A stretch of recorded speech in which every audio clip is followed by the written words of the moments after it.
हैं। दिल्ली की आबकारी नीति के विरोध में आज दिल्ली बीजेपी ने प्रदर्शन किया है। प्रदर्शन उप मुख्यमंत्री और आबकारी विभाग के मंत्री मनीष सिसोदिया के घर के बाहर किया गया है। इस दौरान बड़ी संख्या में दिल्ली बीजेपी के बड़े नेता और कार्यकर्ता मौजूद रहे। पुलिस ने दिल्ली बीजेपी के कई नेताओं को हिरासत में लिया है। दिल्ली बीजेपी अध्यक्ष आदेश गुप्ता का कहना है कि मनीष सिसोदिया की बर्खास्तगी तक आंदोलन जारी रहेगा। कल ही एलजी ने दिल्ली की आबकारी नीति की सीबीआई जांच की सिफारिश की थी।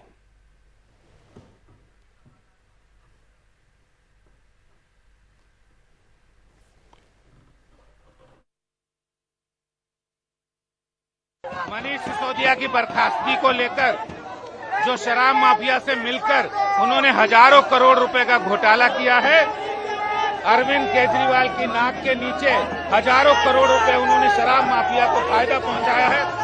मनीष सिसोदिया ऐसे भ्रष्टाचारी उप मुख्यमंत्री को बर्खास्त करे केजरीवाल सरकार, जिन्होंने शराब माफिया को हजारों करोड़ रुपए फायदा पहुंचाया है, दिल्ली की जनता के साथ धोखा किया, उनके साथ लूट की है। ऐसे भ्रष्टाचारी मंत्री को बर्खास्त करना चाहिए।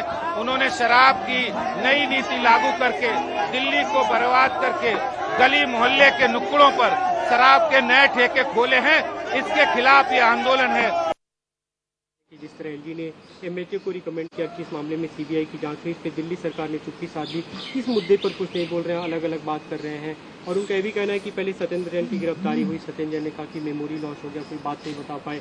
क्या इस तरह की घटना अब मनीष सिसोदिया के साथ भी देखने को मिलेगी? दिल्ली सरकार की हर पॉलिसी नियम, कायदे, कानून के अनुसार बनाई जाती है।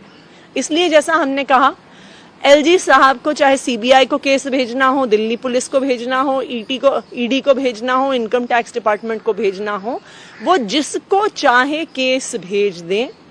दिल्ली सरकार की किसी भी पॉलिसी में एक पैसे का भ्रष्टाचार, एक पैसे का लेन देन नहीं हुआ है। अगर दिल्ली सरकार ने कोई भ्रष्टाचार किया होता ना, पिछले 7 सालों में मोदी जी की सरकार ने हमारी सरकार को अंदर कर दिया होता। हर कोशिश के बावजूद भी वो एक पैसे का भ्रष्टाचार ना पहले साबित कर पाए हैं, ना आज साबित कर पाएंगे। लेकिन मोदी जी ने एक चीज जरूर साबित कर दी है कि पूरे देश में अगर उन्हें एक आदमी से डर लगता है तो वो आदमी अरविंद केजरीवाल है। तभी हाथ धो के अपनी सारी एजेंसीज को अरविंद केजरीवाल, उनके मंत्री, उनके विधायकों के पीछे लगाया हुआ है। रवीश हमारे साथ हैं, उनके पास चलते साथ जानकारी के लिए। रवीश, बताइए कि अभी भी वहां पर प्रदर्शन चल रहा है, और दूसरा किन किन को यहां पर पुलिस ने हिरासत में लिया है?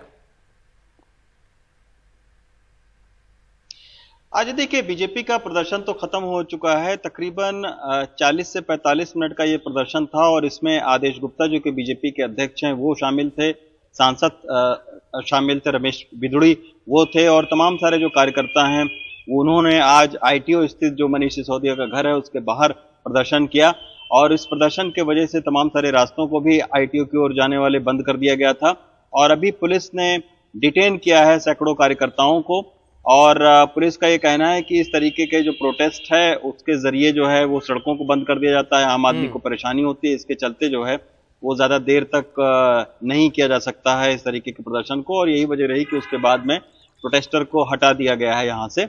लेकिन साफ तौर पर दिल्ली की राजनीति में शराब नीति को लेकर जो है वो केजरीवाल को घेरने की कोशिश बीजेपी की ओर से की जा रही है लगातार। और कोशिश उनकी यही है कि किसी भी तरीके से, जिस तरीके से सत्येंद्र जैन के ऊपर में तमाम सारे आरोप लगे थे और उसके बाद में केस किया गया, फिर उनको जेल में हैं अभी वो, इसी तरीके से मनीष सिसोदिया को भी घेरा जाए। खुद अरविंद केजरीवाल ये कह चुके हैं कि अब मनीष सिसोदिया का नंबर है, और बीजेपी जानबूझकर जो है वो मनीष सिसोदिया को गिरफ्तार करना चाहती है।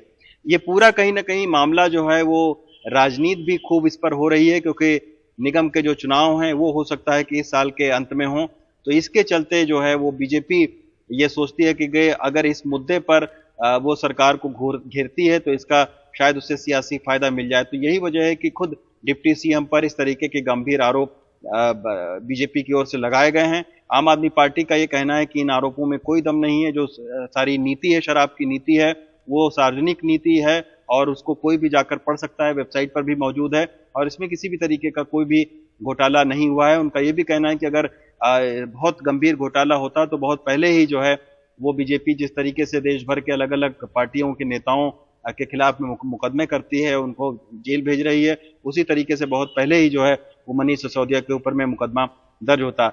अभी सीबीआई की भी तरफ से आधिकारिक तौर पर कोई बयान नहीं आया है कि जो एलजी ने ये शिकायत सीबीआई को फॉरवर्ड की है उस पर उनका क्या उस पर वो कार्रवाई करते हैं।